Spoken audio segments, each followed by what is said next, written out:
மரபர் சட்டம் மாறி வந்து மண்ணை முட்டும் காரில் சூழ்ந்து கைகள் கட்டும் பாடியவே நவராட்சி திசைகள் எட்டும் நம்மவராட்கள் விண்ணை முட்டும் எட்டு திக்கும் முரசு கொட்டும் பாடியவே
தாங்கள் திடீரென்று புறப்பட்டு வந்திருப்பதை பார்த்தால் ஏதோ முக்கியமான செய்தியோடு வந்திருப்பது போல் தோன்றுகிறது.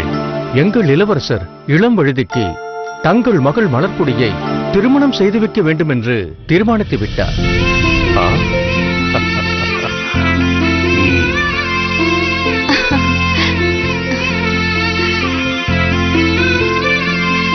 எவ்வளவு துணிச்சல் இருந்தால் என்னிடமே வந்து என் கணவரை பற்றி கரும்பாம்பு சதிகாரன் என்றெல்லாம் கூறுவாய். இப்படிப்பட்ட உன்னை நான் கொல்வதில் எந்த தவறும் இல்லை. அதனால் என்ன பயன்? அதற்கு பதிலாக உங்கள் கணவர் குற்றமற்றவர் என்பதை நிரூபித்து அவரை என் கண் முன்னால் கொண்டு வந்து நிறுத்துங்கள், பார்ப்போம்.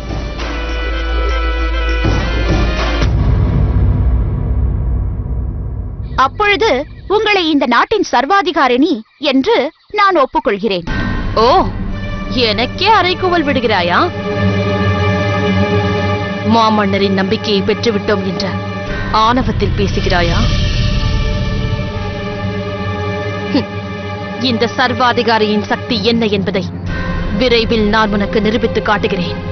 நீ சொன்னபடி என் கணவரை மாமன்னரே வந்து விடுவித்து அழைத்து வரும்படி செய்வேன். அந்த காட்சியை பார்ப்பதற்காகவாவது சிறிது காலம் நீ உயிரோடு வாழ அனுமதிக்கிறேன். பிழைத்து போ. என்னுடைய உயிர் தாங்கள் பறித்து செல்லும் அளவிற்கு அவ்வளவு எளிதானது அல்ல. நான் அக்னி குஞ்சு. எத்தனை முறை நெருப்பில் போட்டாலும் புதிய சிறகுகளை பெற்று வெளிவருவேன். சோழ நாட்டிற்கு எதிரான அனைத்து தீய சக்திகளையும் நிச்சயம் அழிப்பேன்.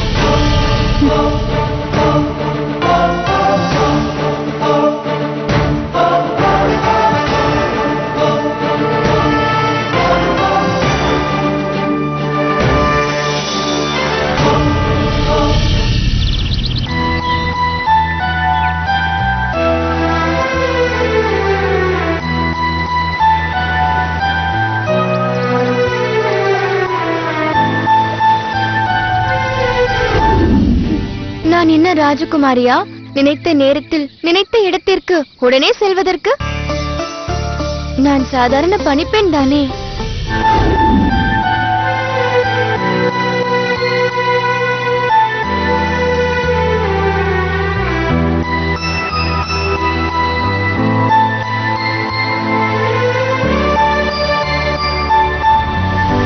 பணிப்பெண்ணான நான் தங்களிடம் நின்று பேசுவதையே தவறு என்பார்கள். நாம் ஒருவரையொருவர் காதலிக்கிறோம் என்று சொன்னால் கை கொட்டி சிரிப்பார்கள், நம்பவே மறுப்பார்கள். அவர்கள் அத்தனை பேரும் பார்த்து அதிசயிக்கும்படி மன்னரின் அனுமதியோடு முறைப்படி உன்னை மணந்து அழைத்துச் செல்கிறேன் பார். அதற்கு பிறகு உன்னை யார் பணிப்பெண் என்று சொல்ல முடியும்?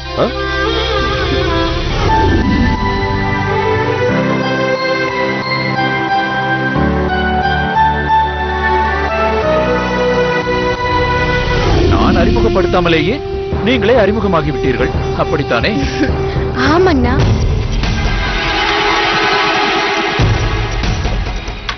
அண்ணனா? ஓ, அது இன்னும் உனக்கு தெரியாதா? இவள் என் தங்கை, சோழ நாட்டின் இளவரசி.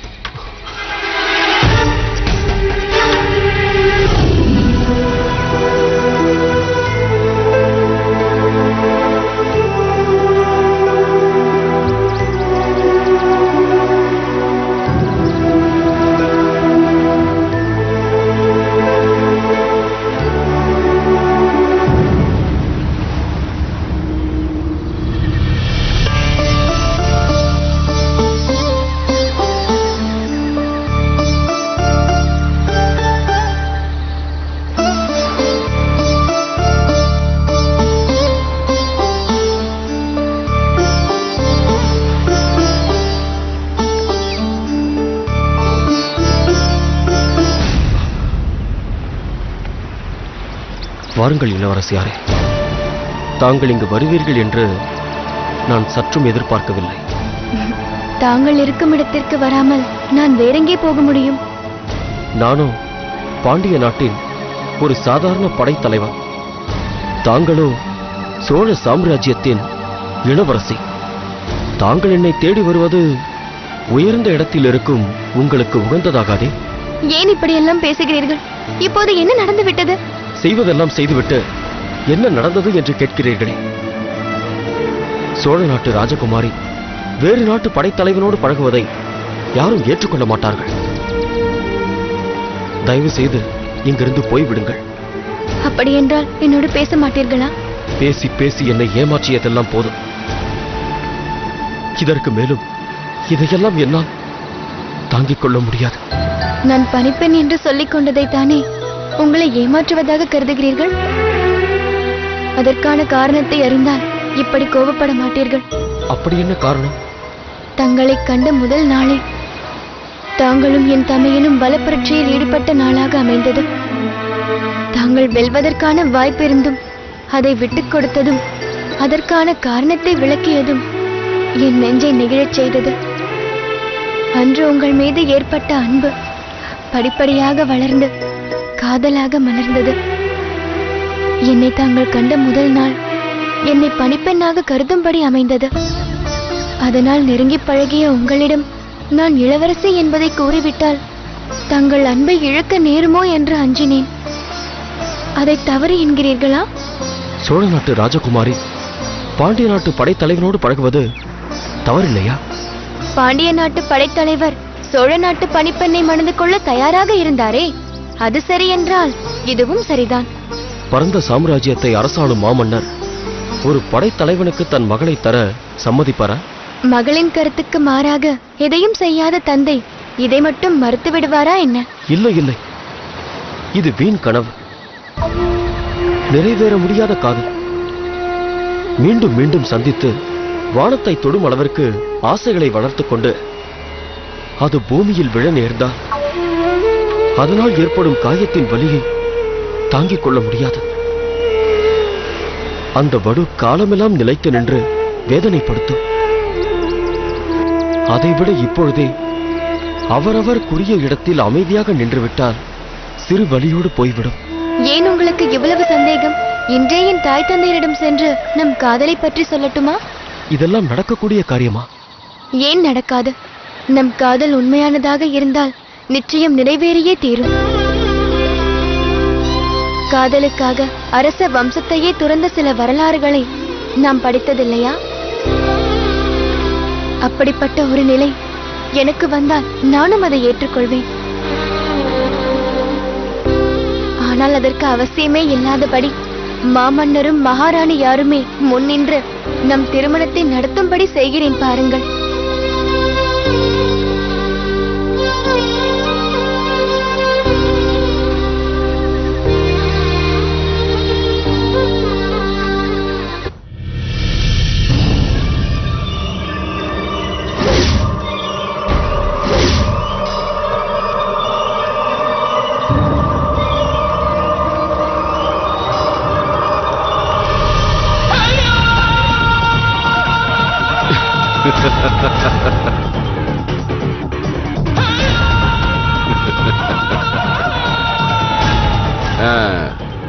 வா மங்கம்மா, உனக்காகத்தான் காத்துக் கொண்டிருக்கிறேன். நேரமாக ஆக காரியத்தை சாதித்து விட்டுத்தான் வருவாய் என்ற நம்பிக்கையோடு எதிர்பார்த்துக் கொண்டிருக்கிறேன். நான் அந்த முத்து நகையை தீர்த்து கட்டிவிட்டாய் அல்லவா? உன்னிடம் ஒரு காரியத்தை சொல்லிவிட்டால் அதை நிச்சயம் செய்துவிட்டுத்தான் வருவாய் என்று எனக்கு நன்றாக தெரியும். எங்கே, எப்படி அதை செய்தாய்? மன்னித்து விடுங்கள். இந்த முறை உங்களின் நம்பிக்கையை என்னால் காப்பாற்ற முடியவில்லை. என்ன சொல்கிறாய்? முத்து நகையை கொல்ல நான் போட்ட திட்டம் நிறைவேறவில்லை. அவள் தப்பித்து விட்டாள். இதை சொல்வதற்குத்தான் இவ்வளவு வேகமாக இங்கு வந்தாயா? உன் தமையனுக்காக எத்தனையோ காரியங்களை சாதித்து அவர் அன்பை பெற்றிருக்கிறேன் என்று பெருமை பேசுவாயே. உன் கணவனுக்காக இந்த ஒரு காரியத்தை கூட உன்னால் நிறைவேற்ற முடியவில்லையா? உன்னை நம்பி இவ்வளவு பெரிய பொறுப்பை ஒப்படைத்தேனே, நிச்சயம் அதை நீ நிறைவேற்றுவாய் என்று நம்பியிருந்தேனே. எல்லாமே தவறாக போய்விட்டது. உண்மையிலேயே அதை நீ செய்ய வேண்டும் என்று நினைத்திருந்தால் எப்படி அது நடக்காமல் போய்விடும்? அரண்மனைக்கு வந்திருக்கும் நேரத்தில் அவளுக்கு ஏதாவது ஆபத்து ஏற்பட்டால் எப்படியும் உண்மையை கண்டுபிடித்து விடுவார்கள் என்பதால் தான் நான் எச்சரிக்கையாக செயல்பட்டேன். நஞ்சூட்டப்பட்ட மாம்பழங்களை அவள் காட்டில் திரிந்து கொண்டிருக்கும் நேரத்தில் கொடுக்க நான் ஏற்பாடு செய்தேன். ஆனால் அவள் அதை உண்ணாமல் தப்பித்து விட்டாள். கதை அளக்காதே. இதனால் எல்லாம் ஒருவரை எப்படி சாய்த்து விட முடியும்? ஏதோ நானும் முயற்சி செய்கிறேன் என்று எதையோ செய்துவிட்டு அவள் எப்படியோ தப்பித்து விட்டாள் என்கிறாய். அவளால் தான் நான் சிறையில் இருக்கிறேன் என்பதை நீ மறந்து விட்டாயா? அவளை அழித்தால் தான் எனக்கு நிம்மதி ஏற்படும் என்று உனக்கு தெரியாதா? நான் சிறையில் படும் வேதனை உனக்கு பெரிதாக தோன்றவில்லை. அதனால்தான் இப்படி அலட்சியம் காட்டுகிறாய். நான் உங்களுக்கு என் நிலைமையை எப்படி புரிய வைப்பதென்றே எனக்கு தெரியவில்லை. நீங்கள் சிறைப்பட்டு இங்கு வந்த பின் நான் மட்டும் அங்கே நிம்மதியாக இருக்கிறேன் என்று நினைத்தீர்களா? இந்த சிறைக்கு நீங்கள் வந்தது முதல் எனக்கு அந்த அரண்மனையே சிறையாகத்தான் இருக்கிறது. தங்களை சிறையில் அடைத்த தமையனிடம் நானும் வெறுப்படைந்திருக்கிறேன். ஆனால் நான் அதை சற்றேனும் வெளிப்படுத்திவிட்டால் அவரது நம்பிக்கையை முற்றிலும் இழந்து விடுவேன். அதற்கு பிறகு என்றேனும் ஒரு நாள் உங்களை விடுவிப்பதற்கான வாய்ப்பே இல்லாமல் போய்விடும். அந்த கரிகாலன் என்ன என்னை விடுவிப்பது? எங்கே, எப்போது, எப்படி இங்கிருந்து போக வேண்டும் என்று எனக்கு நன்றாக தெரியும். அதற்கு முன் அந்த முத்துநகையின் கதையை முடித்து காட்டு. அதுதான் எனக்கு வேண்டும். உங்கள் விருப்பத்தை நிறைவேற்றுவதை விட எனக்கு வேறு எதுவும் பெரிதல்ல.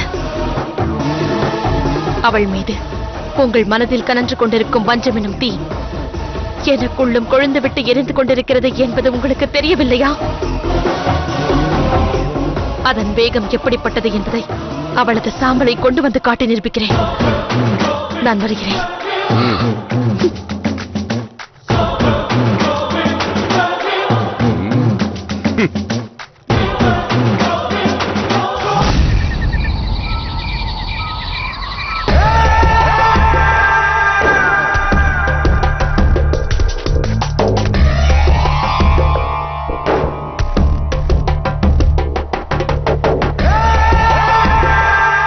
வாழ்க வேளிர்குடி மன்னர். பாத்துருமா? என்ன சரியான நேரத்தில் அங்கு போய் சேர்ந்து விட்டாயா? விஜய பூபதியை சந்தித்தாயா? சந்தித்தது மட்டுமல்ல பிரபு, அவருடன் இருக்கும் உரிமையும் பெற்றுவிட்டேன். அவருக்காக பணிபுரியும் வாய்ப்பையும் பெற்றுவிட்டேன். இப்போது எதற்காக வந்திருக்கிறாய்? விஜய பூபதி ஏதாவது செய்தி அனுப்பியிருக்கிறாரா? ஆம் பிரபு, வாய்மொழியாக இல்லாமல் ஓலையாகவே எழுதி என்னிடம் கொடுத்து அனுப்பியிருக்கிறார். இல்லாவிட்டால் நீ இப்போது இங்கு வந்திருக்க மாட்டாயே. கொடு அதை. இந்தாருங்கள் பிரபு.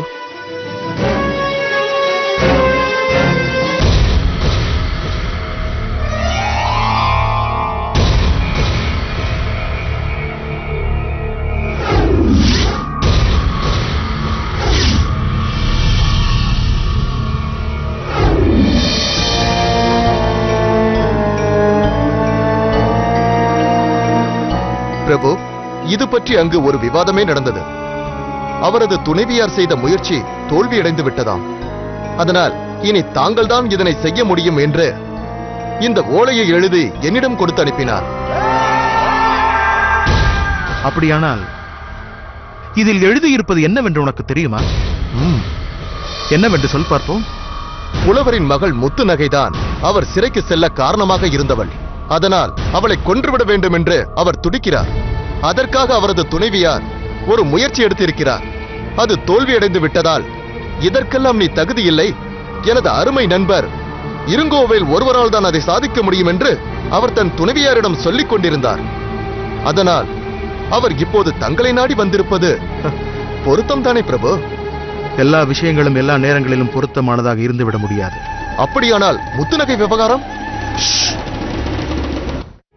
எல்லா விஷயங்களும் எல்லா நேரங்களிலும் பொருத்தமானதாக இருந்துவிட முடியாது. அப்படியானால் முத்துநகை விவகாரம்?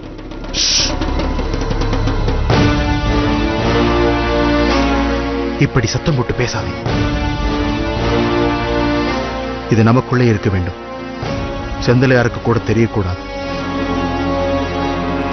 நீ வரும்போது அவரை சந்தித்து விட்டு வந்தாயா என்ன? இல்லை இல்லை, நேராக இங்குதான் வருகிறேன். அப்படியே அவரை சந்தித்திருந்தாலும் தங்களின் ஆணை இல்லாமல் அவரிடம் இதை பற்றி பேச மாட்டேன். பலே பலே திருமாறா, இவ்வளவு சாமர்த்தியமான உன்னை விஜய பூபதியின் பணிக்காக தேர்ந்தெடுத்ததை நினைத்து நான் மகிழ்கிறேன். தங்களது நம்பிக்கையை காப்பாற்றும் வகையில் நான் நடந்து கொள்வேன். நல்லது. ஓலையை சேர்த்து விட்டாய் அல்லவா? மற்றவைகளை நான் பார்த்துக் கொள்கிறேன். நீ புறப்படு. என்ன? ஓலையை படித்துவிட்டு தாங்கள் என்ன சொன்னீர்கள் என்று கேட்பாரே. ஏதும் சொல்லவில்லை என்றால் சங்கடப்படுவாரே. நீ சொல்வதும் சரிதான். முத்துநகை விவகாரத்தை நான் பார்த்துக் கொள்கிறேன். இனி அவர் யார் மூலமாகவும் முத்துநகை கொல்லும் முயற்சியில் இறங்க வேண்டாம் என்று நான் சொன்னதாக சொல்லிவிடு.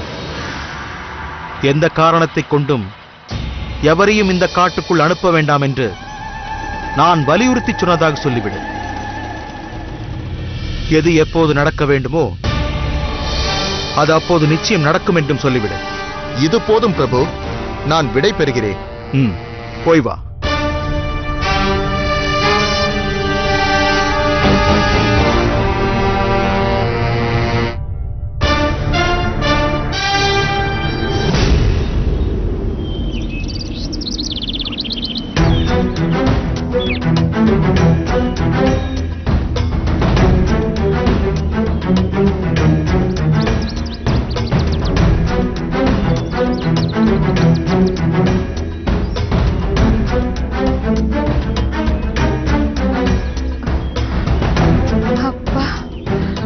அரண்மனை வாசம் ஆபத்தின் சகவாசம் என்று பெரியவர்கள் சொன்னது சரியாகத்தான் இருக்கிறது. அந்த மங்கம்மாவை நம்பி இந்த வேலையில் இறங்கியது பெரும் தவறாக போய்விட்டதே. முத்துநகைக்கு தெரிந்து விட்டது என்ற உடனே என்னை கொன்றுவிடவே தீர்மானித்து விட்டாளே. எப்படியோ அந்த முத்து நகையால் தப்பித்தேன். நான் யாரை கொல்ல அந்த பழத்தை தந்தேனோ அவள்தான் மங்கம்மா என்னை கொல்ல வரும்பொழுது காப்பாற்றியிருக்கிறாள். அவளை பார்த்து ஒரு வார்த்தை கூட பேசாமல் போகலாமா? இந்த அடர்ந்த காட்டில் எங்கென்று தேடுவது?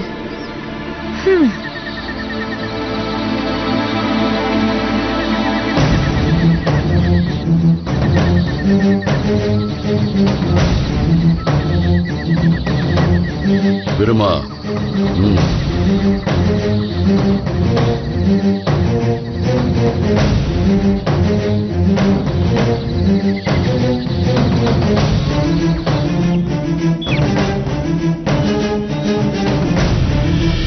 நில்.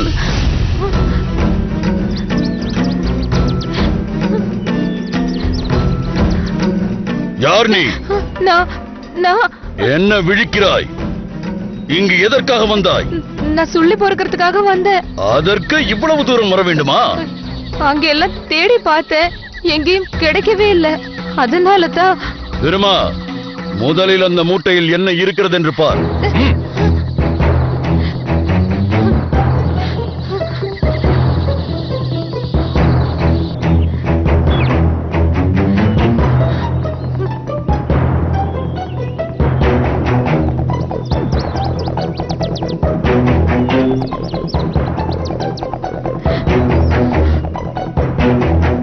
பொற்காசுகள்.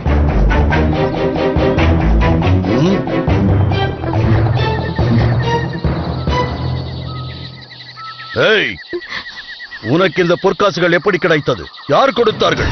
உண்மையை சொல். நீ எதற்காக இங்கு வந்தாய்? இதுவரை உளவறிந்து இங்கு எதை கண்டுபிடித்தாய்? இங்கு இதற்கு முன் எத்தனை முறை வந்திருக்கிறாய்? சொல். ஒரே ஒரு முறைதான் வந்தேன். மாம்பழம் விற்கிறதுக்காக வந்தேன். இனிமே இந்த பக்கமே வரமாட்டேன்.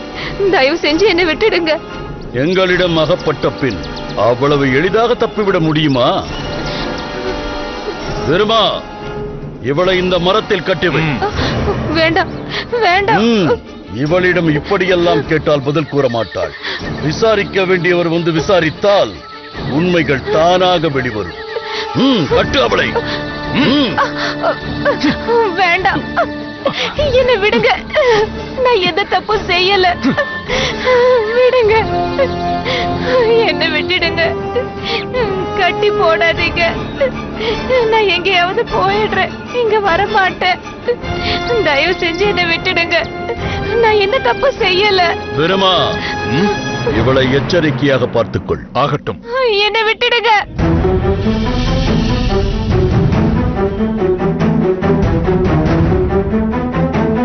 நீ இதற்கு முன் இங்கு மாம்பழம் விற்க வந்திருக்கிறாய் அல்லவா?